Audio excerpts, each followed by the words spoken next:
파리 생제르맹에서 활약 중인 이강인의 미래가 더욱 밝아질 것으로 보이며 화제입니다. 나세르 알켈라이피 PSG 회장이 어린 선수들이 주축이 된 팀을 만들겠다고 공언했기 때문인데요.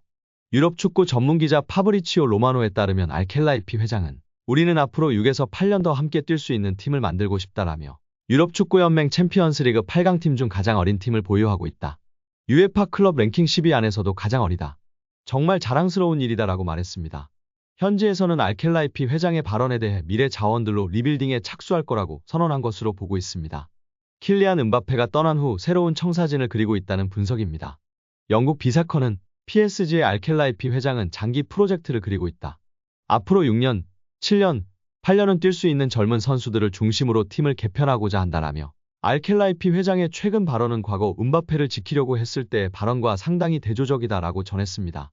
이어 PSG는 새로운 시대를 준비하고 있으며 음바페는 팀 계획에서 점점 사라지고 있다. 레알 소시에다드와의 챔피언스리그 16강전에서 결정적인 역할을 했지만 PSG는 선수들이 음바페가 없는 상황에 익숙해지도록 음바페에게 부수적인 역할을 맡기고 있다라고 덧붙였습니다. 게프폴 뉴스 프랑스 또한 알켈라이피 회장은 파르크 데 프랭스에서 새롭고 젊은 장기적인 프로젝트를 강조했다. 레알 소시에다드전에 출전한 PSG 선수들의 평균 연령은 23세 361일로 챔피언스리그에서 구단 역사상 최연소 선발 명단이었다. 경기 후에도 알켈라이피 회장은 라커룸을 찾아가 선수들에게 부담 갖지 말라고 격려했다라며 현재 PSG가 리빌딩에 돌입했다고 설명했습니다. PSG의 최대 목표는 챔피언스리그 우승입니다. 프랑스 내에서는 적수가 없지만 유럽 무대에서는 힘을 쓰지 못했는데요.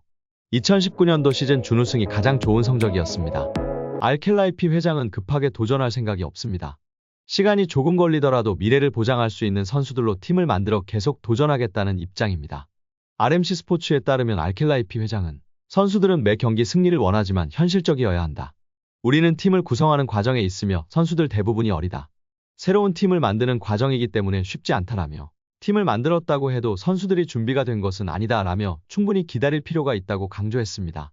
회장이 직접 젊은 선수들로 개편하겠다는 뜻을 밝힌 만큼 이강인의 미래도 좀 더 밝아질 것으로 기대되고 있습니다. 2001년생 이강인은 얼마 전 23번째 생일을 맞았습니다. 알켈라이피 회장이 언급한 6에서 8년 동안 활약할 수 있는 선수에 부합하는 나이대입니다. 최근 출전 시간이 줄어들기는 했지만 스타드 랭스전서 선발 출전에 풀타임 활약하며 주전 경쟁에서 완전히 밀린 건 아니라는 걸 보여줬습니다. 또한 이날 경기서 가장 돋보이는 활약으로 최고 평점 맹활약을 보여줬습니다. 이강인은 앞서 낭트전 61분, 스타드 렌전 45분, AS 모나코전 5분 출전으로 기회가 점점 줄어들었는데요. 소시에다드전에서도 선발 제외되며 주전 경쟁에 적신호가 켜진 듯 했으나 후반 시작과 함께 교체 출전에 환상적인 패스로 음바페의 골을 도왔습니다. 챔피언스리그 2주의 도움으로 기록되면서 루이스 엘리케 감독의 눈도장을 찍는 등 다시금 클래스를 입증했습니다. 이어진 랭스와의 경기에선 선발에 복귀했습니다. 풀타임을 활약하는 동안 날카로운 패스를 공급하며 팀 공격의 보탬이 됐습니다. 1대1이던 전반 19분 페널티 지역 오른쪽을 치고 들어가다가 왼발 크로스를 날렸습니다. 페널티킥 지점에서 랭스 선수들이 제대로 걷어내지 못해 옆에 있던 하무스에 흘렀고 하무스가 침착한 왼발 밀어넣기로 2대1 리드골을 완성했습니다. 2대2로 팽팽하던 후반엔 자신이 주로 쓰는 왼발이 아닌 오른발 슛으로 원정팀 허를 찔렀습니다. 후반 18분 페널티 지역 오른쪽에서 볼을 잡은 뒤 찬스를 노리던 이강인은 상대 선수들이 왼발을 틀어막자 오른발로 기습적인 슛을 시도했습니다. 상대 골키퍼가 반사신경을 동원, 쳐내서 다행이었습니다. 그렇지 않았으면 골이 될 뻔했습니다. 그만큼 이강인의 이날 컨디션은 레알 소시에다드전 못지않게 좋았습니다. 공격 포인트는 없었지만 파리 생제르맹에서 가장 돋보이는 활약을 펼치며 골 넣은 하무스보다도 더 높은 평점을 부여받았습니다. 조금씩 경기력을 끌어올린다면 중원이나 측면 어디에서든 경쟁력을 갖출 것으로 기대되고 있습니다. 다음 시즌 PSG가 사비 시몬스, 라민 야말 등 어린 선수들을 대거 복귀시킬 것이라는 전망이 나오고 있지만 가지고 있는 재능이 확실한 만큼 밝은 미래를 그릴 수 있을 것으로 보입니다. PSG의 동료들도 인정했습니다. 이강인의 시야와 정확도는 PSG에서도 정상급이라는 극찬을 들으며 화제입니다. 프랑스 베팅업체 파리온스 스포츠는 유튜브 채널에 2개의 쇼츠 영상을 올렸습니다. PSG의 미드필더 비티냐와 공격수인 브래들리 바르콜라가 각 부문별로 PSG에서 뛰어난 선수를 뽑는 것이었습니다. 두 선수는 오른발을 잘 쓰는 선수, 신체 능력이 뛰어난 선수, 시야가 좋은 선수 등 10가지 문항에 답했습니다. 이강인은 두 선수의 선택을 받았습니다. 비티냐는 시야가 좋은 선수의 이강인을 뽑았고 바르콜라는 정확도가 높은 선수의 이강인을 선정했습니다. 두 선수는 이외에도 오른발을 잘 쓰는 선수로 킬리안 은바페를 선정하는 등 공통된 답변을 내놨습니다. 비티냐와 바르콜라는 이강인의 동료이자 경쟁자라고 할 수 있는데요. 경쟁자인 두 선수가 이강인을 뛰어나다고 선정해 이 선택이 의미 있다고 할 수 있습니다. 비티냐는 중앙 미드필더, 바르콜라는 좌측 윙어로 뛰지만 이강인은 두 포지션을 모두 소화하기에 경쟁하는 선수들입니다. 이강인은 PSG에서 공격진의 거의 모든 포지션을 소화하고 있습니다. 최전방 공격수를 제외하고 중앙 미드필더부터 좌우 윙어까지 모두 뛰고 있습니다. 하무스가 부진할 때에는 최전방 공격수 자리에서 폴스라인으로도 뛰었습니다.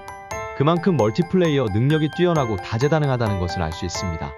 PSG의 루이스 엘리케 감독 역시 이강인을 인정했습니다. 엘리케 감독은 이강인의 역할을 정해두지 않으며 그는 멀티플레이어로 뛸 수 있어 활용도가 매우 높다고 말했습니다. 이강인은 이번 시즌을 앞두고 스페인의 마요르카를 떠나 프랑스의 명문 PSG로 둥지를 틀었습니다. 이강인은 엘리케 감독 아래에서 기회를 꾸준히 받고 있습니다. 지난 9월 항저우 아시안게임과 1월 아시안컵 차출로 팀 훈련을 소화하지 못했음에도 엘리케 감독은 그에게 기회를 주고 있습니다. 이강인은 리그 15경기에서 출전하며 2골과 2개의 도움을 기록하고 있습니다. 이강인은 PSG에서 우승컵도 들어올렸는데요. 지난 1월 아시안컵 합류 직전 본인의 의지로 프랑스의 슈퍼컵인 트로페 대 샹피용에 출전했습니다. 이 대회 출전으로 이강인의 국가대표팀 합류가 늦어졌으나 이 경기에서 선제골이자 결승골을 넣으며 팀 우승의 주역이 됐습니다. PSG는 이강인과 은바페의 득점에 힘입어 툴루즈를 상대로 2대0 승리를 거뒀습니다. 이강인의 강점은 볼키핑과 창의적인 플레이입니다. 비티냐와 바르콜라가 꼽은 것처럼 시야가 넓고 패스나 슈팅 정확도가 매우 높습니다. 지난 18일 몽펠리에와의 리그 경기에서 페널티 박스 밖에서 자신의 주발인 왼발로 정교한 가마차기 득점을 선보였습니다. 그의 활약은 국가대표에서도 여전했습니다. 그는 지난 아시안컵에서도 6경기 모두 선발 출전하며 3골 1도움을 기록했습니다. 아시안컵에서 기회창출 1위, 키패스 1위 등 공격의 시발점 역할을 하며 중원의 사령관으로 활약했습니다. 여기에 프리킥으로 공격의 혀를 뚫으며 명실상부한 에이스로 거듭났습니다. 최근에 진행된 태국과의 2026 북중미 월드컵 아시아 2차 예선 경기에서도 우측 윙어로 출전해 도움 1개를 기록했습니다. 두 경기 모두 풀타임 출전하지 않았음에도 키패스 3개씩을 기록하며 맹활약을 펼쳤습니다. 대표팀에서 그가 있는 것과 없는 것의 차이는 매우 큰 모습인 것을 모두가 확인할 수 있었습니다. 이강인은 중앙과 측면을 넘나들며 공격의 창의성을 불어넣었고 PSG에서도 활약은 계속되고 있습니다. 하지만 PSG에서 주전 경쟁은 치열한데요. 비티냐와 바르콜라 역시 동료이자 경쟁자입니다.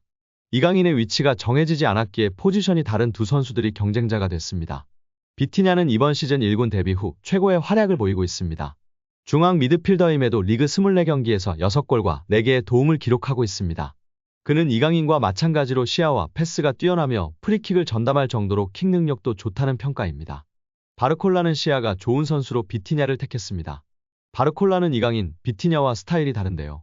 그는 윙어로 빠른 스피드를 바탕으로 한 측면 플레이에 능숙합니다. 결정력에 있어서는 아쉬운 모습이지만 측면에서의 파괴력과 직선적인 팀 동료들에게 시야와 정확성이라는 정말 중요한 능력을 인정받은 이강인 선수인데요. 부상 없이 맹활약하며 행복 축구하길 기대하고 응원하겠습니다.